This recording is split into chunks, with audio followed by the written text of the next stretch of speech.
என் வாழ்க்கையில இந்த ஒரு விஷயத்துக்காக நான் அவ்ளோ ஏங்குனேன். ஆனா, அந்த ஒரு விஷயம் எனக்கு கிடைக்கவே இல்ல அப்படின்னு சொல்லிட்டு, அசீம் வந்து ரொம்ப எமோஷன் ஆகி, கண் கலங்கி, அவரோட ஸ்டோரிய செகண்ட் லவ்ல வந்து சொல்றாரு. ஸோ, அவருக்கு வந்து பார்த்தீங்கன்னா, அந்த மிஸ்ட்ரி பாக்ஸ்ல வந்து மை சன் அப்படின்னு சொல்லிட்டு, அவரோட பையனோட ஒரு டீ ஷர்ட் மாரியான ஒரு பொருள் வந்து, அந்த ஒரு மிஸ்ட்ரி பாக்ஸ்ல இருக்கு. அத எடுத்த உடனே வந்து பார்த்தீங்கன்னா, அவர் வந்து சொல்றாரு. ஸோ, என் பையனுக்கு 6 வயசு ஆகுது. ஸோ, இப்போ வரையும் என்ன வந்து என் பையன் வந்து அப்பான்னு கூப்பிட்டது கிடையாது. அவன் வந்து ஒரு நல்ல பையன், ஒரு கியூட் பாய்.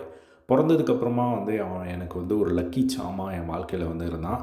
கிட்ஸ் கூட இருக்கிறப்போ நம்மளுக்கு ஒரு அப்பாவா வந்து ஒரு ஆசை இருக்கும். வெளிய கூட்டிட்டு போணும். அவங்க கூட டைம் ஸ்பெண்ட் பண்ணணும் அப்படின்னு சொல்லி நெறைய யோசிப்போம். ஆனா, அவன் என்ன அப்பான்னு கூட வந்து இப்போ வரையுமே வந்து கூப்பிட்டது கிடையாது. 1 இயர் 3 மந்த்ஸ் இருக்கிறப்போ எனக்கு டிவோர்ஸ் வாங்குறப்போ என் ஒய்ஃப் வந்து அவங்க வந்து என் பையனை கூட்டிகிட்டு போயிட்டாங்க. அதுக்கப்புறம் வந்து நான் பெருசா அவங்க பார்க்கவே இல்ல. அப்படிங்கிற மாரி வந்து சொல்லிட்டு இருந்தாங்க. அதுக்கப்புறம் பையன் வந்து என் மேல தூங்கணும், என் கூட படுத்து தூங்கணும் அப்படின்னு சொல்லிட்டு நைட்ல குழந்தைங்க நம்ம மேல கால தூக்கி போடும். ஸோ இந்த மாதிரியான விஷயங்களுக்கெல்லாம் வந்து நான் பயங்கரமா என் வாழ்க்கையில வந்து ஏங்குனேன். ஆனா எனக்கு வந்து அந்த ஒரு விஷயம் கிடைக்கவே இல்ல அப்படிங்கிற மாரி வந்து அவரு சொன்னாரு.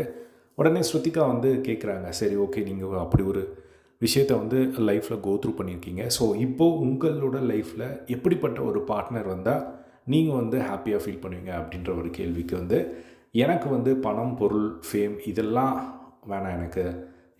நான் ஆல்ரெடி ஒரு காட்ஸ் கிரேஸ்னால ஒரு நல்ல ஒரு செட்டிலான ஒரு ஃபேமிலியா இருக்கேன். எனக்கு ரொம்ப ஒரு அண்டர்ஸ்டாண்டிங்கான ஒரு ஃபேமிலிக்கு ஒரு பீஸ் குடுக்கக்கூடிய ஒரு பெர்சன் வந்து வேணும். ஸோ எனக்கு வந்து ஹவுஸ் வேணாம், ஒரு ஹோம் வேணும். இந்த ஹேப்பியா வச்சுக்கிற ஒரு பொண்ணு வேணும். எனக்கு அந்த பொண்ணு வந்து அவங்களுக்கு ஆல்ரெடி டிவோர்ஸ் ஆயிருந்தாலும், செப்பரேட்டா இருந்தாலும் பரவால்ல. அவங்களுக்கு பிரேக்கப் ஆயிருந்தாலும் பரவால்ல. பட் எனக்கு ஒரு பியூட்டிஃபுல்லான ஒரு ஹார்ட்டான ஒரு பொண்ணு இருந்தா, எனக்கு அந்த ஒரு பொண்ணு தான் எனக்கு வேணும் அப்படிங்கிற மாரி வந்து அந்த இடத்துல வந்து ஹசீம் சொன்னத பார்க்க முடிஞ்சது. ஸோ இதுதான் ஒரு பக்கம் வந்து சொன்ன ஒரு ஸ்டோரி. ஸோ இதே மாரி எல்லா செகண்ட் லவ் அப்டேட்ஸ் தெரிஞ்சுக்க நம்மளோட சேனலை சப்ஸ்கிரைப் பண்ணி சப்போர்ட் பண்ணுங்க. தேங்க்ஸ் ஃபார் வாட்சிங். பை.